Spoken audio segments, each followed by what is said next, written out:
Muri Zimbabwe tinokuchingamidzai zvekare kune chimwe chirongwa pano pa Facebook Secrets and Confessions. Welcome back. Tichiri tose pano pama secrets nema confessions. Kuri sei kumabasa, tell us mu comment section. Regedzai tibva tapinda muma messages edu gatadzoka takakubatirai. Message yedu yekutanga yakamira sekudai so hanzi mukomana shimakadi zvenyu, please post my story makavigwa chitupa changu. Ininiwo ndakaita mistake yekuti ndakanoroora nemari yekurombwa ndikapa vanhu vandainge ndisingafanire kuti ndinge ndichipa ndisati ndatanga ndasuma. Kuromba, it is not an easy thing. Pose paunenge uchida kushandisa mari kwandiri inini ndichitaura zvandinoita, ndinoenda kuguruve kwandakarombera. Kana ndaendako then ndinobva ndanosuma sekuru, ndobva ndavaudza kuti inini sekuru ndafunga kuti ndinge ndichishandisa mari chakati nechakati nechakati. Then tinopinda mumatare. Kana tapinda mumatare, mudzimu wavo ndiwo unozondiudza. Vanhu vazhinji vakaromba seni vanoita mistake yekuti nekusaziva unokwanisa kudzokera kun'anga, unotaura nen'anga iri panyama. Kana ukaenda kun'anga, mind you, unofanira kutanga wabvunza kuti sekuru imimi munoshanda sei, munotanga mabvunzira here kuvadzimu venyu, kana kuti munotendedzwa kuti tinge tichitaurirana maererano nemishonga yavanenge vachazokupa kana kuti yavakakupa. Kana midzimu yavo iyo ichida kuzvitaurira yoga zvainenge ichida, vanofanira kutanga vabudirwa mudzimu wotaura. Ukaita mistake, kunyange ukaenda ukanopiwa mushonga wemusoro, munhu akasvikirwa, mudzimu wacho kana uchida kutendwa, kana ukasatenda mudzimu wacho direct, ukasakuudza kuti nditende nechakati, mukufamba kana kuti vana vazokura vanenge vachingoudzwa kuti baba venyu vakaromba, nekuda kwekuti mudzimu wacho unenge uchida kuti unge uchizoutenda, munopera kufa mose kana kuri kunzi ukasadzokera uchinonotenda. Saka ndo trick kana kuti secret iripo kune vamwe avo vachazofamba, nekuti vamwe venyu muchaenda muchida kunouchikwa, vana varwara, nekuti unokwanisa kurwarirwa nemwana zvekuti unoshaya kuti oita sei nemwana, ogumisidzira wazoenda kun'anga, unopiwa mushonga zvechokwadi, mwana kana kuti mudzimai kana kuti murume opora, but unenge usingazivi kuti unofanira kuzodzokerako uchinonotenda. Sezvakaitika kwandiri, ndakati ndasanganawo netsvarakadenga yangu, mwanasikana ainge achidzidza paUZ, ende ndikamuda ndikamufarira, iye akandidawo nekuda kwekuti akaona kuti ndiri mbinga. Ndikabva ndabvisa mari, pamari iyo yandinopota ndichiona mumba mangu, mari iyi inongonyuka pasi pembedha, ndikaunganidza mari iyoyo kwava kuenda ndikanorora tsvarakadenga yangu tikachata. Tiri kuhanimunhu ndopa ndakaziva kuti ndainge ndakanganisa nekuda kwezvose zvandainge ndakaita, nekuti patakaenda kunorora mudzimai wangu takafamba tiri paukama, inini nemamwe madzikoma, amai nababa vainge varipo, saka vainge vasati vava kutendedzwa kuti vange vachidya mari yangu. Saka sezvo tainge tiine mari, mukomana vana mukoma vakazondikumbirawo mari ndikavapa, vana amai ndikavapa zvekare. Inini ndichizodzoka kuJoni, handina kunge ndakaziva kuti ndainge ndatokanganisa mhiko. Saka iyi ndo punishment yangu for the rest of my life. Handitendedzwi kurara mumba, ndinorara motikari, kurara panze kana kuti pamusoro pemba. Nemudzimai takazosvika pakurambana nekuda kwemhiko dzangu. Zvinonetsa mukoma kuti mukadzi ange achigamuchira zvakadaro kuti murume wake harare mumba, anorara pamusoro pemba, paveranda kana kuti mumotikari. Saka nguva zhinji kana ndikashaya hangu hope ndinongopinda mumotikari, then ndobva ndadhiraivha, ndinenge ndichingofamba mukoma muno muGauteng kusvika zuva rabuda. Ndauya pano kuti ndinge ndichikuudzai nyaya yangu mukoma. Nyaya yangu yakamira sekudai. Inini chakaita kuti ndinge ndichiromba yainge iri nhau yekuti ndakatora motikari yandainge ndichifanira kuti ndinge ndichigadzira, yainge iri BMW yevakomana vaya vanoita zvekuspina. Saka ainge ari mukaradhi. Ndatora motikari iyi mukoma, pakazongoitika mistake because yakazonowirwa nesimbi windscreen. Saka zvaitika mukaradhi iyeye ainge asingadi kunzwisisa akati ndikuda mari yangu quick. Ndakabva ndachizonokwereta mari. Ndakwereta mari ndakatadza kuti ndinge ndichizobhadhara mari iya in time, ndikatanga kupinda bhisi. Saka ndo pandakabva ndachizotaura neumwe bhururu wangu uyo aitawo zvepanel beating, akandiudza nezven'anga yekuguruve. Akati kuguruve kune vamwe sekuru vanopota vachindibatsira, ndivo vanotoita kutoti zvinhu zvangu zvinge zvichifamba. Saka iwewe umwe wangu une munyama, ende zvechokwadi ndaitoona kutoti ndine rimwe zimunyama. Zvinhu izvi zvichiitika ndainge ndakabva mukutizwa nemukadzi iyeye ndainge ndichimuda, tainge tisina mwana, tose tainge takasangana mujoni. Mukadzi uyu akaba zvekuba nezvipanera, mukomana ndisipo. Ndainge ndaenda kumusha ndichida kugadzirisawo passport yangu yainge yapera. Saka passport ya expire, ndakaenda kumusha ndikasiya mudzimai kunoko kujoni. Mukadzi akangoba mari yainge iri mumba, akaenda kugarage akandoba nezvipanera. Kwaakaenda hakuna anoziva, but ndakangonzwa vamwe vachiti mukadzi uyu anzi ainge ava kufambidzana neumwe muNamibian ainge achitawo zvekugadzira motikari. Saka ndizivi kuti vakaenda vose kuNamibia here kana kuti chii chakaitika. Ende mukukura kwangu ndaingova munhu wemunyama mukomanashi. Kana kudzidzira kwandakaita mechanics ndakatodzidzira zviya zveshungu zvekutoona kuti kana ndikasatoshinga panapa handikambofi ndakagona kugadzira motikari. Ende ndakazviona kuti ndiri munhu akasungirwa chiraramo, nekuti pane zvose zvandainge ndichiedza kuti ndige ndichiitawo muupenyu hwangu ndaiona kuti kwandiri kuenda hakuna. Ndiri munhu akangomira panzvimbo imwe chete. Ndaitiwo kana ndikafamba kumasowe ndichibetserwa kwandainge ndisati ndakamboenda kwainge kuri kun'anga. Ndaiti ndichifamba mumasowe kudaro ndaitoudzwa kuti baba imimi mune mhepo iripo pamuri. Ende ndiri kuti kana ndakatarisa ndiri kuona kuti makatenderedzwa nerimwe rima risingaiti, ende kumberi kwamuri kuenda uku zvinhu zvicharamba zvichingooma, ende muchasvika pakurwadziwa neupenyu zvekuti muchafunga kuzvipfuudza upenyu hwenyu. Saka ndakazongopiwawo munamato wekuti ndinge ndichizoushandisa kuitira kuti ndisazoda kuzviuraya pachinenge chasvika chikamu chacho ichocho chekuti situation yainge ichazondiomera zvekuti ndaizofunga kuda kuzviuraya. Ndashandisa munamato mukoma, ndakaramba ndichingoenderera mberi neupenyu hwangu. Ndakamboedzawo kuti ndinge ndichienda kuchechi, but ndakasvika pakuzorora nekuda kwekuti ndainge ndichiona kuti shanduko chaiyo hapana, plus nekuda kwekutevererwa nemunyama ndakapomedzerwa mhosva yandainge ndisina. Ndakati ndamboenda kumasowe ndikati ndava kuenda kuchechi kwaamai vangu. Mama vangu ivo vainge vari muZioni, kunyangwe isusu takazokura zvedu tava kuenda kumaPentecostal, but amai kunyangwe vainge vachienda kuPentecostal, but chechi yavo yeZCC vainge vachiifarira. Ndikati pamwe ndikaenda kuchechi kwaamai vangu ndinokwanisa kuwanawo zambuko. Ndakatanga kuenda kuchechi yeZCC kulocation kwandainge ndichigara panguva yacho iyoyo. Ndakati ndichiendako pane vamwe amai handina kunge ndakaziva kuti vainge vava kutondichiva amai ava, ende vainge vaine matambudziko avainge vachisangana nawo mumba mavo. Takatanga kutaura, saka pandakatanga kutaura navo ndaitofungidzira kuti zvimwe kudai ainge ari murume wavo. Tikataura takangotaura kwemazuva mashomanana, saka ivo vakabva vachizonobatirwa mamessages nemurume wavo. Ndakaroverwa mhosva yandainge ndisingazivi. Apa mukadzi iye kuti ange achataura chokwadi kuti no, munhu uyu ndini ndakatomutanga. Vakati ndakadanana navo asi tainge tisati tarara tose. Ndakapererwa ndikanzi ndige ndichibhadhara mari, ndakaripisiwa 20,000.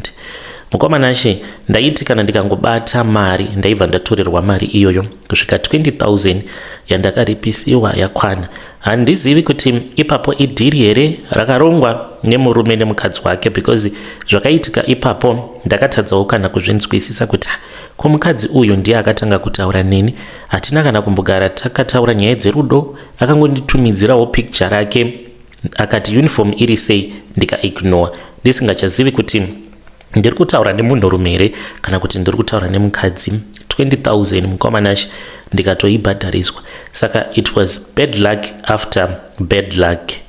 Upenyu hunosvika pakuoma mukomanashi zvekuti unenge usingachazivi kuti woita sei, woramba uchinamata here, woromba here. Kunyange ndainge ndiine business, vazhinji venyu pano munokwanisa kufungidzira kuti munhu wese anoromba nekuda kwekuti anenge akazvarwa atongori nesatanism mumwoyo make. But masituation mamwe ndiwo anokonzeresa kuti munhu ange achizosarudza kuromba. Sezvakaitika kwandiri, kana usati wakamborana business, zvinokwanisa kuti remei kuti unge uchizvinzwisisa kuti kuromba sometimes unoromba nekuda kwekuti zvinhu zvinenge zvisingafambi mubusiness. Watanga kurana business ndipo unaona kuti kurana business it is not kids game. Iwewe unenge utori nestress neBP, but vashandi vako vanenge vasitombo na stress chavanenge vachida at the end of the month, kana kuti paunovapa mari dzavo vanenge vachingodzida chete. Ndo zvaiitika kwandiri ndichirana business. Hazvireve kuti vashandi vangu ndainge ndisingavapi mari, ndaivapa mari inini ndichisara ndisina kana rand muhomwe. Pakasvika stage yekuti ndainge ndisingachakwanisi kana kuzvitengera chipfeko chemukati, chivhara ngozi, uye zvekare ndainge ndava kungogarapo pagaraji ipapo nekuti ndainge ndisingachakwanisi kuti ndige ndichibhadhara rent. Ndaingoti kana vashandi vangu paya kana tachaisa vaenda, ndokiya yangu magedhi, ndotora chipoto changu ndobika sadza. Ndaidya sadza ndichiseva neonyeni mukomanashi, kungokwatisa onyeni mumvura otongoisa zvisalt kuitira kuti ukwanise kudya sadza. Upenyu hwainge hwakandiomera. Ndakati ndati dhuu kufunga, ndikati asi zviri nane kuti ndinge ndichitaura neshamwari yangu sezvo iye ari kuti pane solution. Ndakaenda kugaraji kwake, tikagara pasi tikataura. Akandipa mafone numbers. Ndini uyo ndakananga kuGuruve. Ndasvikako mukoma zuva rekutanga takapinda mumatare, ndikanzi ndinge ndichigeza. Saka kugeza kwandakaita ndakageza neropa rembudzi. Ndakabhadhara mbudzi kuna sekuru ivavo, vakauraya mbudzi, vazukuru vavo ndivo vakauraya mbudzi yacho. Then ndokubva ropa rachizotorwa rikazanganiswa nemvura ikaiswa mubhaketi ikasanganiswa nemishonga, ndikanzi ndinge ndichigeza. Ndapedza kugeza ndakanzi ndinge ndichizorora. Mangwana acho makuseni ndakamuka ndikanzi ndinge ndichienda kunogeza kurwizi, but takatoendawo takawanda mukoma. Ainge achiri makuseni seni apa mvura yainge ichitonhora, but tikanzi tinge tichigeza. Takageza tikadzoka kumba kwasekuru, vamwe ndo vakaswera vachibatsirwa. Inini ndakanzi dzangu miko ndaifanira kuti ndinge ndichizodzisadzikisa usiku. Ndikabva ndachizoendeswa kumakuva uko kwandakanotora ivhu randakazoshandisa usiku hwacho ihwohwo. Zuva rakazoti radoka mukoma, ndokubva ndachizopiwa bvumo. Painge paine mbudzi iyo yainge yakasungirirwa pamuti. Mbudzi iyi mukoma nashi ndaitoiona kuti imbudzi, asi ndakati ndanzi ndinge ndichiibaya, ndakaona sekunge yainge yava mhembwe ikashanduka kuzoita munhu. Mushure mekunge ndaibaya ndakashamisika kuti pandakakanda bvumo, mhembwe payainge yava kutanga kufamba ichida kutiza, but yaifamba ichidzedzereka ichiratidza kuti haina simba. Ndikanzi nasekuru ivavo ndinge ndichiibaya nebvumo. Ndakaita saizvozvo, ndikakanda bvumo riya ndikaibaya nechepadumbu apa. Ndokubva yachema ikabva yadonha pasi. Vakanditi ipedzise kuibaya itane kukasika. Ndokubva ndamhanya, ndakati ndichinodzupura bvumo riya ndichida kuibaya zvekare, ndopandakaona kuti ainge ari munin'ina wangu. Akanditarisa akati, mukoma, ko ndo zvamafunga kuti munge muchiita? Ko vana vangu nhai mukoma? Ndokubva atanga kuchema. Akashanduka akaita mbudzi kubva pachiuno kudzika kuzasi, asi kumusoro uko akaramba ari iye munin'ina wangu wandainge ndichiziva. Ndakaudzwa kuti ndainge ndisingafanire kuti ndinge ndichizovapo pakuvigwa kwake. Ndikadzima mafoni ndikadzoka kuJoni chinyararire. Vakanditi after avigwa ndaifanira kuti ndinge ndichizoenda kumusha. Ndainge ndiine zvandainge ndichifanira kuti ndinge ndichizonosiya paguva rake. Ndikabva ndachizoita saizvozvo. Ndakatanga kuita mari. Ndatanga kuita mari kudaro mukoma, upenyu hwangu hwakatanga kuendeka. Saka ndakabva ndachizoti zvandiri kuda pano kuti ndinge ndichiita ndezvekuti ndinge ndichiwanawo mudzimai anonzwisisa. Ndikati asi mukadzi wandingawana wekuti iye anenge achindinzwisisa ndingatora mukadzi wezera ripi? Ndo pandakasarudza kuti ndinge ndichizotora mukadzi anenge ari mudiki kwandiri, anenge achitori kana kuchikoro. Ndaitoda form 4. Ndo pandakabva ndachizosangana neakazova mudzimai wangu. Ndakasangana naye mutauni muHarare. Pandakamuona ainge ari murestaurant, ndakaenda paainge ari ndikataura naye. Akamboramba, but paakazondiona ndichibuda ndichifamba ndichienda kumotikari kwangu, ndakangonzwa kuti budhi miraipo. Ndokubva ndatoziva kutoti zvainge zvaita munhu ainge atonakirwa neni. Zvechokwadi mukomana ashi munhu akandipa mafoni numbers ake, tikatanga kutaura paya. Takataura kwenguva yakareba, ndokubva achizoti iye ainge anakidzwa neni ndokutondibvuma. Takatomira kudaro. Ndakazosara ndosvika hangu kumba, ndainge ndichitotaura nebhebhi rangu, tainge tatowirirana. Ndakafara chaizvo, achindiudza kuti ainge asati akamborara nemunhurume sezvandainge ndakaudzwa nasikuru kuti kuzadzikisa futi mhiko kurara nemukadzi asati akambosangana pabonde nemunhurume. Asi vainge vakandiudza kuti pane zvose zvaunenge uchida kuti unge uchizoita, unofanira kuti unge uchizodzoka kuno ndokuudza kuti zvaurikuda kuita zvinoita here kana kuti kwete.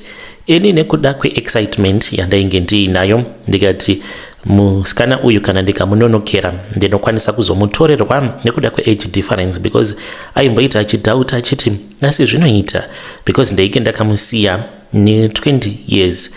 Aimbopota achidhauta achiti but hazviiti, age difference yacho yakanyanyisa. Asi ndainge ndichingomunyengerera ndichiti unofanira kuti unge uchizova wangu. Saka ndakazongoita quick movement, ndikabva kuno kujoni ndikaenda kuZimbabwe. Ndaenda kuZimbabwe mukomanashi, ndo pandakabva ndachizonorora mudzimai wangu. Ndakatora nhama dzangu dzepedyo ndikabva ndachizoenda ndikanorora mudzimai. Zvinhu zvandainge ndisingafanire kuti ndinge ndichiita kwava kutokanganisa mhiko kwandakaita. Ndakachata nemudzimai wangu. Sekuru ndakazotoita zvekutovasuma. Ivowo havana chavakataura. Dai vakandiudza maybe ndingadai ndakagadzirisa zvichiri padhuze. Ndo patakazouya kunoku namadhamu, pakatozvarwa mwana umwe chete. Akazoti ava nenhumbu yemwana wenumber 2. Ndo pandakatanga kuita mashura. Ndaimutswa usiku nezvipoko zvevanhu vandainge ndisingazivi, uye zvikari nevamwe vandainge ndisingaoni. Dzimwe nguva ndaingoona mucheka wewhite uchingobhururuka uri mumhepo. Ndaiti kana ndauona hope dzainge dzisingabati, uye zvikare nekurohwa. Ndairohwa mukomanashi chinyararire pasina kana sound, but ndichitodirwa mambama. Ndaitanga kuchema. Mudzimai aiti kana akamuka aindibvunza kuti ko chii chiri kuitika, ko muri kuchemei? Kuti ndige ndichimuudza kuti ndiri kurohwa. Ndaitya kuti aizozviziva kuti murume wake akaromba. Saka ndaingoshingirira ndichingorohwa ndakanyarara kudaro. Mukomanashi, pane rimwe zuva randakazorohwa. Musi wacho iwoyo ndakarohwa zvekuti ndega ndakateerera ndikatevedzera zvandainge ndichiudzwa nechipoko kuti ndinge ndichiita, because chainditi buda panze shamwari, ende kwainge kuchinaya mukoma kuchipenya. Ndakapabuda panze. I still remember mukadzi wangu achiuya akavhura door, asi ainge ari mumba achiti naimi ko kugara pavheranda kwakanaka here? Kasi pane zvandakuitai zvekuti mabva mashungurudzika zvekuti hamuchadi kupinda mumba kuti tinge tichirara? Munhu ungamuudza. Zvainge zvisingaiti kuti ndinge ndichimuudza. Ndakangomuti ndainge ndiine zvandainge ndichifunga. Akatomboya akagara neni achindinyengerera. Akazongoramwa akapinda mumba kwava kurara. Ndakasara ndichichema kudaro. Ndipo pandakaona chidhoma for the first time chainge chakatomira pasaidi neni. Chakangoti waona mapenyero aita mheni apo, mheni yapenya. Saka ndakavhunduka mukomanashi ndikatoridza mhere. Ndakati ndichijamba kubva pavheranda pandainge ndiri, ndakakanganisa kutsika ndikanorovera pasi nehuma iyi. Ndakatoita nguva yakareba ndingori nechironda pahuma.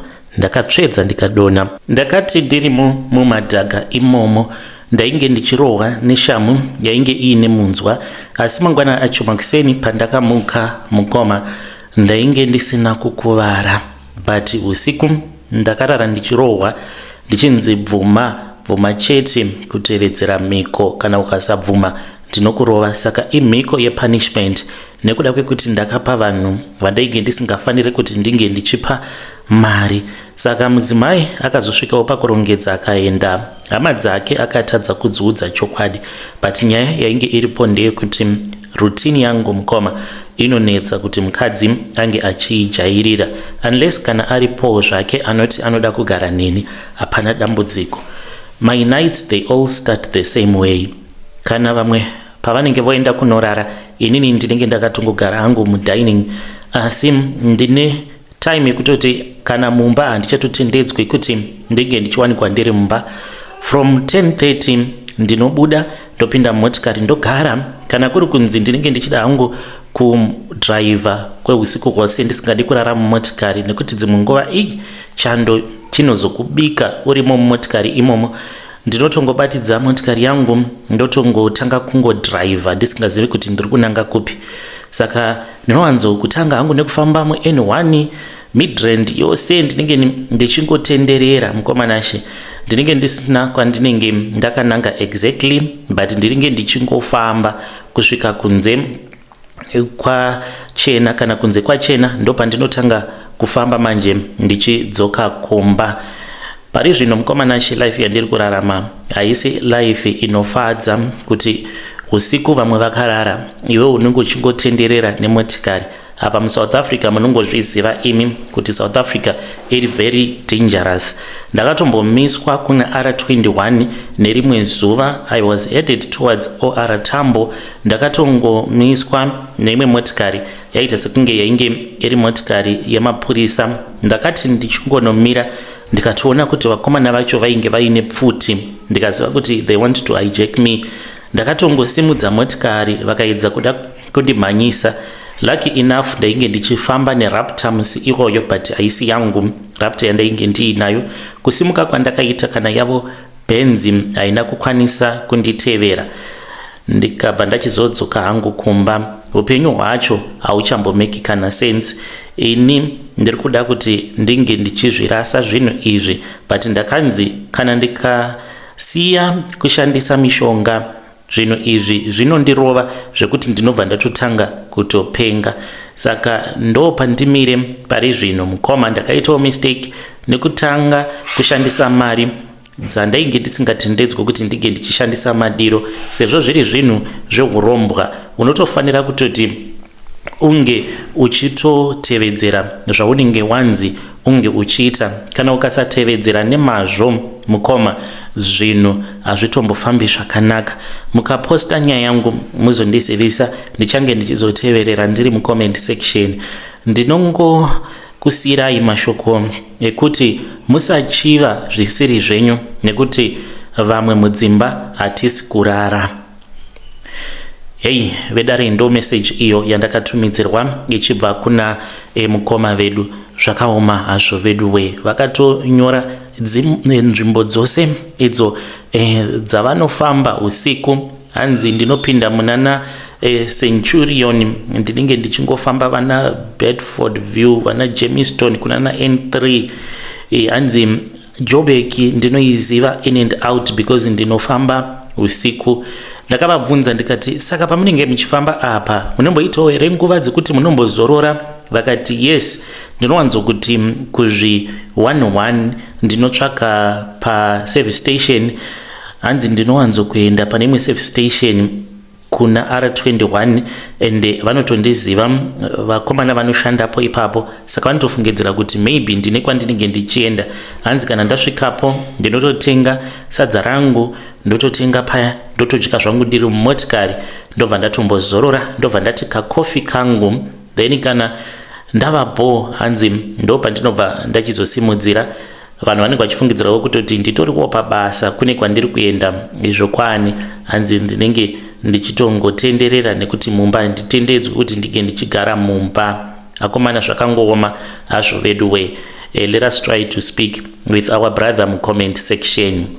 Regedzai tibva taenda panyedu inotevera. Nyedu inotevera yakamira sekudai. Hanzi mukoma makadii zvenyu? Please post my story. Makavikawo chitupa changu. Ndiri kuti mukufamba kwose kwandiri kuita ndiri kuudzwa kuti ndakagadzirwa nevamwe vatete vangu, asi vatete ava vakafa. Zvino ndauya pano ndine secret mukoma. Secret iripo ndeyekuti ndinonamata murume wangu ndimuvhangeri kuchechi. Ndakaendawo kun'anga in secret because ndainge ndichizviona kuti there is something that is wrong with me, asi ndainge ndisingangozivi kuti dambudziko racho riri kumbobva pai, rinokonzerwa nei. Ndine zvandainge ndichisangana nazvo mumarriage mangu zvandaitoona kutoti izvi hazvisi normal. Saka ndo pandakabva ndachizofamba ndikabva ndachizoenda kun'anga. Ndaenda kun'anga mukoma, ndakabva ndachizobvunzwa zita rekuti name hidden. Saka ndakabva ndati munhu iyeye nditomuziva. Ndakabva ndachizonzi vakandigadzira, ende kundigadzira kwavakaita vainge vasingadi kuti ndinge ndichizopinda mumarriage. Saka kwavari ikoko hanzi mweya wavo vakatogomboka kuti sei ndakazopinda mumarriage nekuti vakasiya vandigadzira. Zvinonzi vakanditengera mapads avo avakatanga vaenda nawo kun'anga, andakazoshandisa semunhu aigara achingoya nemagrosari kumusha nekuti vainge vachishanda samaid muHarare. Saka vaiwanzokuti kana vakauya nemagrosaries taitongonotora magrosaries mushure mekunge vaudza baba kuti vane zvinhu zvavanenge vatenga. Saka taitongovaziva vatete nekuti vainge vaine mwoyo wakanaka. Asi mukomana handina kunge ndakaziva kuti vainge vakandigadzira.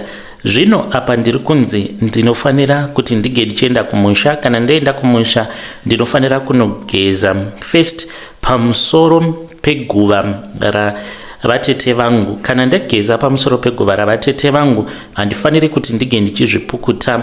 Kana ndazoenda kuhama dzemurume wangu ndinofanira kuzonogeza zvekare pamusoro peguva ravatezvara vangu vakashayika. Mukoma, zvinoita here zvinhu zvakadai semuroora? Ndakabvunza n'anga yacho kuti guva ravatete ndiri kuzvinzwisisa, ko ravatezvara ndiri kunzi vatezvara vangu ivo vakafa vainge vaine divisi ravainge vainaro. Saka dzimwe nguva pandinorota ndiri kumakuva ndichichata, hanzi ndinenge ndichitochata navatezvara vangu. Zvekare dzimwe nguva vanopota vachiuya kuhope kwangu vachindiita mudzimai wavo. Saka hanzi kuti ndisaramba ndichivarota, ndisaramba ndichingorwadziwa pose pandinenge ndiri kumazuva angu nekuda kwekuti ndiri kurara nechipoko. Hanzi ndinofanira kuti ndinge ndichienda paguva ravo. Kana ndaenda paguva ravo ndobva ndachizogeza, asi ndinotanga ndagadzirisa zvekumusha kwedu zvinondinetsa kugadzirwa kwandakaitwa navatete vangu. Ndibetsereiwo mhuri yeZimbabwe nemazano. Ndoita sei apa? Ndakanzi handifanire kuti ndinge ndichiudza murume wangu, nekuti kana ndikagara ndaudza murume wangu hanzi kunenge kuri kutokanganisika kwemhiko zvekuti handizombofi ndakagona kuzvigadzirisa zvekare. Handizivi kuti ndoita sei, ndokusaka ndauyawo pano. Hey, muri yeZimbabwe, ndo message iyo yandakatumidzirwa ichibva kuna vanzvadzi vedu ava. Ngatitaurei navo vanzvadzi vedu ava mucomment section. Naimi ko zvazvakangooma hazvo vedu we, ko mukabatwa alright, tomboti kwenyu maybe zvinenge zviri nani. Ko kana mukazobatwa semuroora muri pamusoro peguva ravatezvara venyu, munozoti kudii? Nyika inoti kudii? Hatizokuonei here mava kutrenda pasocial media zvichinzi kune muroora abatwa ari pamusoro peguva ravatezvara vake? Akomana zvakangooma hazvo vedu we. Ngatizamei kuti tinge tichitaura navo vanzvadzi vedu ava. Vane message zvekare yavakanyora ivo vakati, mukoma, chimwe zvekare chiri kundivhiringidza ndechekuti vatete ndinovaona physical kana ndiri kubasa. Ndinoti kana ndikadaidzwa nemurungu wangu ndinoona chiso chemurungu wangu muIndian chinoshanduka, vobva vatoita vatete vangu. Ndinozvidzora but ndinenge ndakabatwa nekutya, ndinenge ndichitya nekuda kwezvose zvandinenge ndichiona. Ndo imwe message zvekare iyo yavakatitumidzira evanzvadzi vedu ava. Regedzai tibva taenda panyedu inotevera. Nyedu inotevera yakamira sekudai so. Hanzi makadi zvenyu mukoma, please post my story. Makavigawo chitupa changu. Ininiwo ndiri murume uye zvekare ndine makore 47 years kuberekwa. Upenyu hwangu hwakakanganisika apo pandainge ndine 26 years. Apo pandainge ndichiri kuZimbabwe ndisati ndauya kunoko kuUK. Mukoma nashe kunyangwe ndine citizenship ndetori muBritish ndakamira kudai, but handina kana kobiri kana zuda muaccount nekuda kwezvakaitika pandainge ndiri kuZimbabwe. Pandainge ndiri kuZimbabwe ndaishanda nevakomana vainge vachinzi maHighlanders kana muchivaziva. Vakomana ava vainge vari mandevele but vakasangana nemashona. Vainge vaine kombi yavo yekuti waiti kana ukakwira kombi iyoyo maisasvika kwamunenge muchienda. Vaitorenga dzimwe nguva but vaiwanzo kupika up vanhu vanenge vari pahiking spot nguva dziya dzekuti inenge iri busy hour. Saka vanhu vaingoti kana vakangona kombi, asi vazhinji vainge vava kuvaziva kuti maHighlanders vakomana ava. Ndainge ndiri mupurisa mukoma. Musi wakazourawa umwe mukadzi akaurayirwa mari yake iyo yaainge ainayo. Mukadzi uyu ainge achienda kunoona amai vake kuchipatara. Pandakazonzwa nezvayo the full story ndakabatikana, asi chekuita painge pasina. Ende chinondirwadza ndechekuti nekuda mari ndakaramba ndichingoshanda navo vakomana ivavo maHighlanders pavainge vachiita basa ravo iroro. Saka vakakwidza umwe mukadzi ainge ari 1. Mukadzi uyu ainge ari munzira achienda kuhospital kuBharere Nyatwa kunoona amai vake avo vakazobviswa paoxygen nekuti mari painge pasina. Mwana wavo ainge atumwa nemari, ainge abayiwa nebanga. Saka akabayiwa nebanga panzvimbo pakashata. Haana kufa same time but akange atokuvadziwa, atoita ma-internal damages because akada kunorwa navo vakomana ivavo. Saka vakatodarika neparoadblock apo pandainge ndiri. Ndakabva ndatoona kombi ndikati iyo imotikari yangu, nekuti paya panenge pakamira vakomana vari muroad vakamaunta maroadblock panenge patori nemakombi motikari dzeumwe neumwe anenge achitoziva kutoti iyo ndeyangu iyo kana kuti iyo ndeyashefu. Mari inosara ipapo kana iri yashefu inenge iri yashefu unless otherwise. Saka ndakabva ndatoti vakomana iyo imotikari yangu. Kava kutoenda ndikatonomira pakati peroad paya, ndikabva ndatoweva kuti inge ichienda paside. Sevanhu vatainge tichishandidzana navo ivo havana kana kumbopanika, vakabva vatopaka motikari yavo. Ndakangobvunza mapepa zvebhaizi ndikatanga ndataura nadriver. Pandakataura naye ndakatongomuti shamwari gadzirisa mari, ndikutoda mari yangu izvezvi. Chakatochaya ndokubva ndafamba ndichienda kudhoo rekwapasenja. Saka mukadzi uyu vainge vamugadzika zvino pakati, akati driver uko iye ari pakati.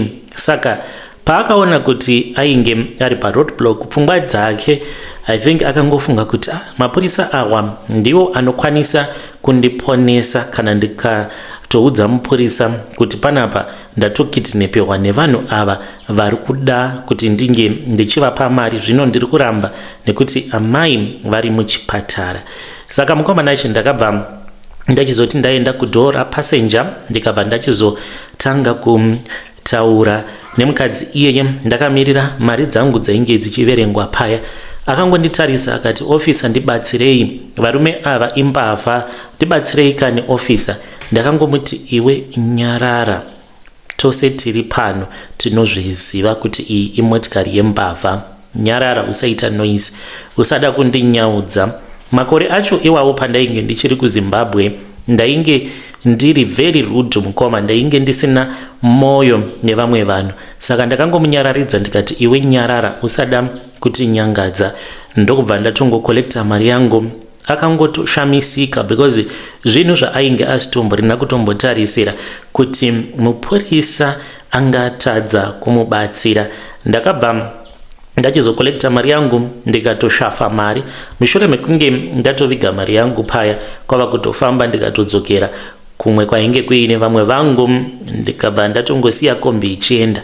Handina kunge ndakaziva kuti kumberi uko kwaainge ava kuendwa naye ainge achazonourawa. Saka vakazoti vari munzira vachifamba naye vakatanga kumurova zvekare, vainge vava kuda kumurepa.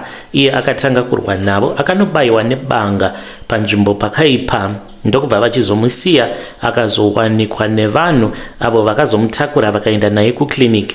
Unfortunate, kuclinic ikoko zvakatora nguva kuti ange achizorapwa nekuti kwainge kusina mishonga. Akabva achizoendeswa kuPare Nyatwa Hospital.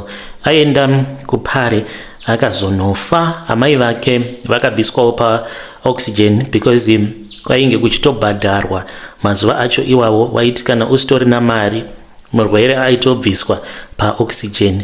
Saka ndakati ndatora mari ndakatoishandisa semashandisiro awo andainge ndagara ndichingoita dzimwe mari dzandaingopiwa navo vakomana ivavo maIslander. Then ndokubva ndachizobuda munyika ndikabva ndachizouya kunoko kwandiri kumhiri kwemakungwa. Ndauya kuno zvinhu zvakatombofaya zvekuti mukoma ndakatoona kuti uhu ndo hunonzi upenyu hwandiri kurarama pari zvino. But ndainge ndava kusangana nema bad luck. Ndakambogara neumwe mukadzi uyo akanditambisira nguva akandichengetesa mwana ainge asiri wangu, ainge ari mwana ainge akapiwa nemuNigerian asi iye ainge ari muZimbabwean. Takagarisana mukoma nashe ndisina kana chandainge ndichimbomufungira kuti umwe wangu ndizvo zvaainge achiita. When I found out nguva yainge yatopera, mukoma ndainge ndatoshandisiwa nemunhu and she moved on, akatotanga kutogara neboyfriend yake. She divorced me, tikabva tachizogova zvinhu izvo zvatainge tava nazvo nekuti takatogara kwemakore. Taiva tiine business ratakatanga. Business iri ndingangoti ndakaritangira iye nemuNigerian because they are still running their business. Zvangu mukoma nashe zvinoramba kunyange ndikaedza kubata pano nepapo. Kana ndikaudza munhu kuti I am a British citizen, vamwe vanotoseka. Pane pamwe pandakabatikana mushure mekunge ndaendawo kumanyaradzo kumusha, ndainge ndisina kana senti mukoma. Ndakangoita zvokutongobatanidza ndikati handingashayikwi pamanyaradzo abankuru nekuti ndivo vakandichengeta kundiendesa kuchikoro, vainge vari mukoma wababa vangu. Saka ndakangokwanisa kungounganidzawo mari dzekubhuka maflight tickets. Zvimwe ndikati ndichazozviona kana ndava kumusha. Mukoma nashe ndakasvika ndikaona vakomana veJoni vainge varipo. Ini ndaitoita sekunge ndainge nditoriwo wemuvillage imomo, vanhu vachitaura kuti ava ndimukoma, ava ndisekuru vakabva kuUK. Ndainge ndisina kana motikari, kana yekurentesa motikari ndainge ndisina. Ndaitotaimirawo motikari dzevamwe. Kungoti zita rekuti ndiri kunoku kuUK ndo raitawo kuti vanhu vange vachida kuzoti kwati neni, vachidawo kuti ndinge ndichizovawanisawo mikana. Hongu ndine hama idzo dzandakatora dziri kunoku dzandakabatsira kuti dzinge dzichizoyambuka. But kana ndikada kutarisa kuti wangu upenyu hakuna kwakuri kumboenda, asi avo vakazouya kumashure kwangu vatova vanhu vanotoonekera kumusha nekuno. Kumusha vakadevelopa chaizvo, asi kunoku zvekare vane dzimbawo dzavakatenga. Ini wacho mukoma nashe motikari handina. Ndakazotorerwa motikari nebank a very long time ago mushure mekunge ndatadza kubhadhara motikari iyoyo. Kana mukazoposta nyaya yangu muzondizivisa mukoma, ndichange ndichizotevererawo ndiri mucomment section. Vedare ndo message iyo yandakatumidzirwa ichibva kuna mukoma vedu avo vari kuti ivo vari kumhiri kwemakungwa. Hanzi chandinacho handina, kungogarawo muUK ndichingoti ndiri kuchando, but hanzi ndinotambura. Vakatorerwa motikari nebank. Ngatitaurei navo mucomment section. Vadewa vateereri ndo mamessages avo atanga takakubatirai. Ngatitaurei navo vana ID ava mucomment section. Ngatisanganei zvekare mune zvimwe zvirongwa zvinotevera.